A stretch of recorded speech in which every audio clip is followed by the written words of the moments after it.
என்னப்பா உலகம் இது, எங்கே பார்த்தாலும் சண்டை, கோபம், சுயநலம்.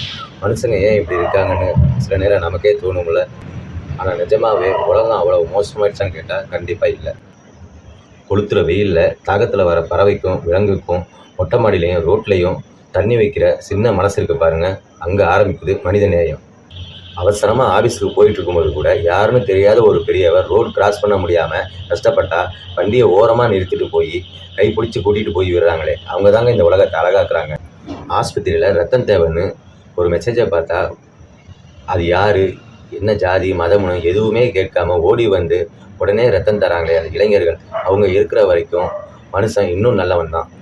கெட்டவங்க போடுற சத்தம் தான் வெளியே அதிகமாக கேட்குதே தவிர நல்லவங்க செய்கிற உதவி ரொம்ப அமைதியானது. தீயவர்கள் எவ்வளவு தீவிரமாக இருந்தாலும் அன்புள்ள இதயங்கள் இங்கே இன்னும் அதிகம். எல்லாருமே கெட்டவங்க கிடையாது பாஸ், நம்ம பார்க்குற விதத்தில் தான் இருக்குது. இன்றைக்கி இந்த உலகம் அழகாக இருக்க காரணமே நம்ம நடுவில் வாழ்ந்துட்டு இருக்க அந்த அமைதியான நல்லவங்க தான். நாமும் முடிஞ்ச வரைக்கும் மற்றவங்களுக்கு ஒரு நல்ல மனுஷனாகவே இருப்போமே, என்ன நான் சொல்கிறது.